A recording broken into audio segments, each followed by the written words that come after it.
Okay, so we still have the functions of sleep and dreaming to discuss. So I'm going to go ahead and share my screen here and start a slideshow. Okay, well, as you could, postulate that if we spend so much of our life asleep, that it must serve some adaptive function. So we're asking, why do we sleep? Why REM sleep? Why do we dream? Again, most reports of dreaming happen during REM sleep. However, dreams have been reported during non-REM sleep as well. But we evolved mechanisms that force us to sleep. There are inhibitory processes in our brains that force us to become less aroused and less alert and thus to sleep. Some functions of sleep may include resting muscles, decreasing the metabolism, performing cellular maintenance in neurons, reorganizing synapses, and strengthening memories. The original function of sleep was probably to conserve energy, both by a decrease in body temperature of about 1 to 2 degrees Celsius. Again, the changes in body temperature are on circadian rhythms like sleep's conservative function, and also by decreasing our muscle activity. So again, circadian function, this internal timing mechanism, is possibly functions to conserve energy, allows the body to rest and restore.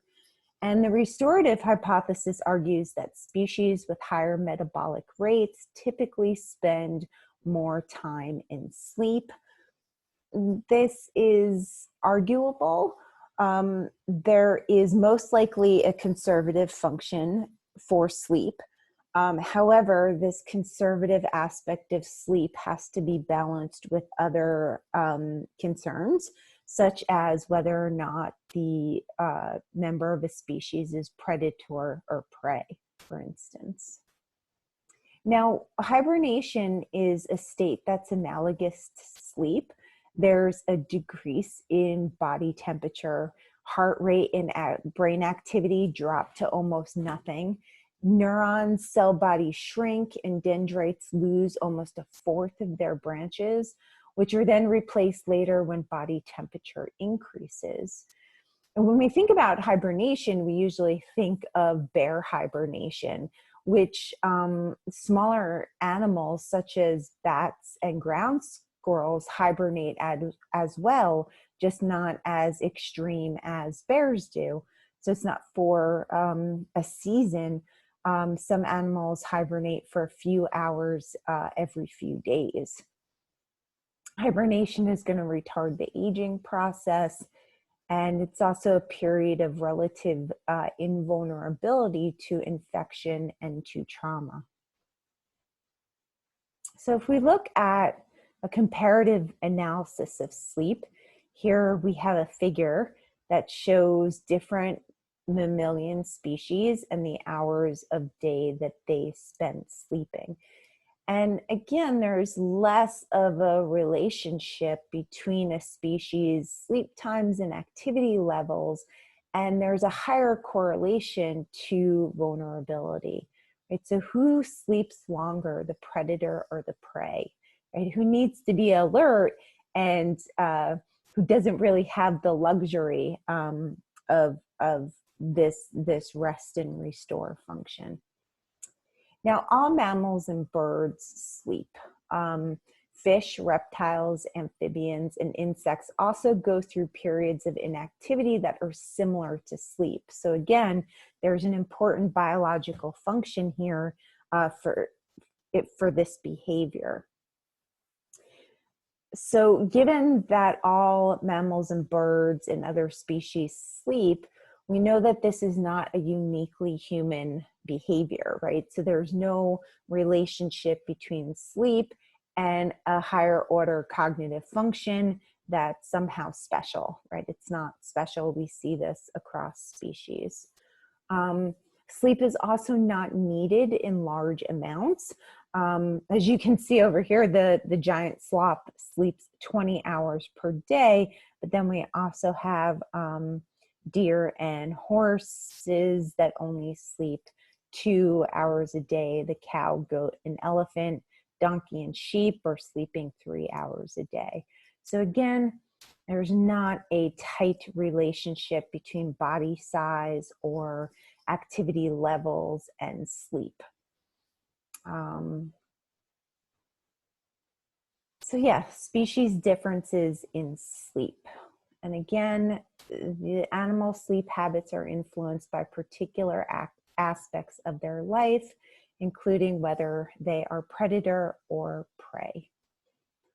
There is safety from predators while species are asleep, right? So if an animal is active, it's going to draw attention to predators. However,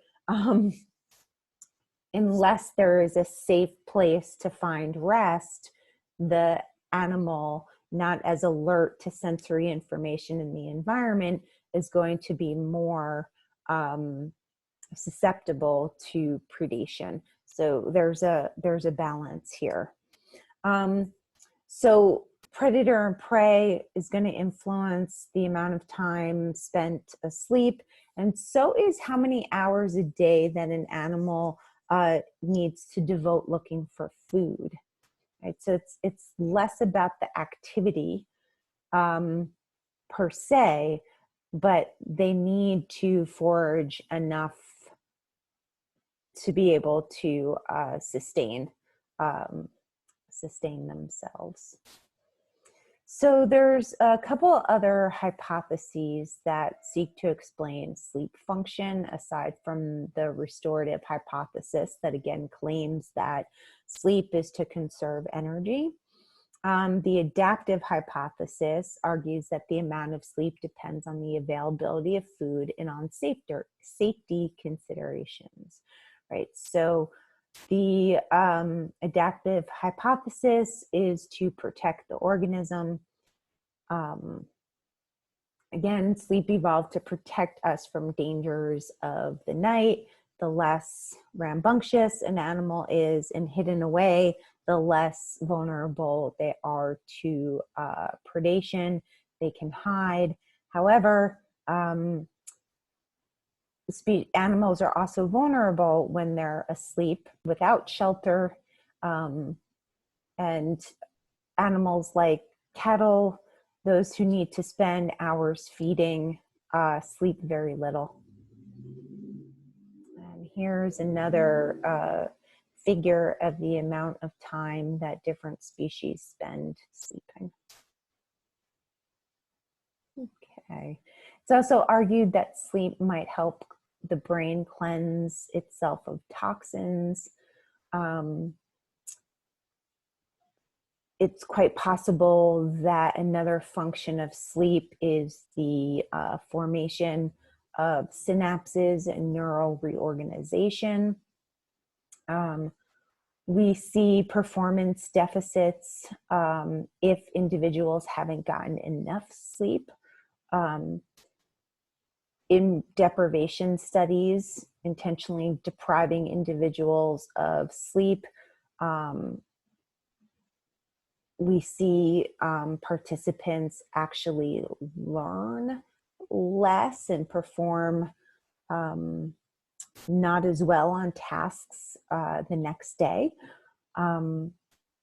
If we look at the performance of shift workers, those who work the overnight shift show a decline in performance. We see that accidents happen more often at nighttime, right, during the overnight shift. The Chernobyl meltdown, the Exxon Valdez oil spill occurred in the early morning hours. And we also see sports teams perform worse when they travel from west to east as opposed to east to west, the phase advance versus the phase delay. Sleep plays an important role in enhancing learning and strengthening memory. So they have done studies where they have taught participants a new task, and one group of participants were able to get a full night's sleep and then were tested the next day on said task, where another group of participants was deprived sleep, and the group that gets rest performs significantly better than the group that was deprived of sleep. These types of studies do lend support to the idea that there is neuronal rewiring or the creation of synapses or synapse maintenance that happens when we are asleep. Okay. Patterns of activity in the hippocampus during learning were similar to those shown during sleep. So that area is activated in the same way. The brain strengthens some synapses and weakens others during sleep. And an indication of this happening is the increase in sleep spindles after new learning has taken place. Sleep spindles are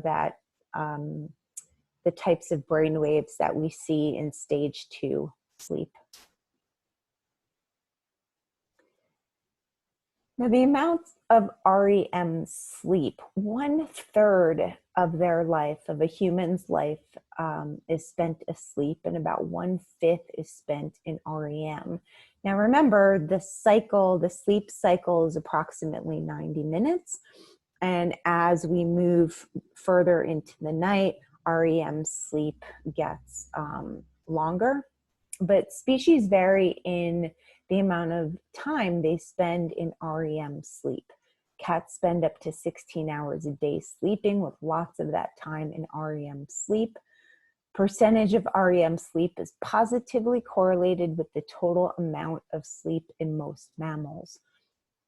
Among humans, those who get the most sleep have the highest percentage of REM, right? More hours of sleep, obviously more cycles of REM sleep that's happening. So the question becomes, why REM sleep, rapid eye movement sleep? And it has been argued that REM sleep promotes childhood neural development. There's the activation synthesis hypothesis and the neurocognitive hypothesis that seek to capture why it is that we dream, or not why it is we dream, but explaining the mechanisms of dreaming. And the activation synthesis hypothesis argues that the brain is trying to make sense of random cortical activity. And so there's a storytelling function around this activity, trying to make it a cohesive whole, basically. During REM sleep, the forebrain integrates brainstem neural activity with information stored in memory. So again, there's activity happening, and there's information stored in memory, and that information is used to create this cohesive, coherent story. The neurocognitive hypothesis, I have a slide here that has it summarized. It's similar to the activation synthesis hypothesis. Here, the argument is that, again, similarly, that there is random firing that's happening in different areas of the brain. For the neurocognitive hypothesis, it's that areas such as the occipital lobe, so you have visual imagery, the temporal cortex, so you have auditory imagery, the parietal cortex, the motor areas are firing, but there's lack of sensory input, right? The sense organs are not receiving external input. And so this firing in the different areas of the brain without the prefrontal cortex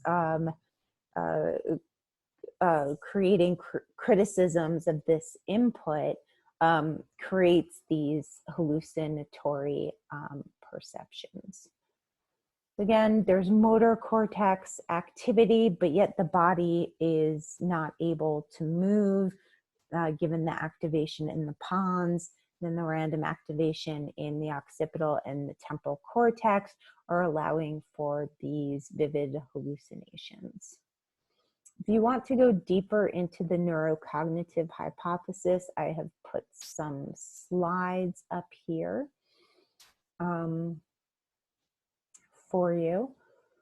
Again, it's just noting that there's activity in these different areas of the brain. Sensations are bound into a cohesive story, very similarly to the activation synthesis hypothesis. Okay, so that's all we have for the functions of sleep and dreaming.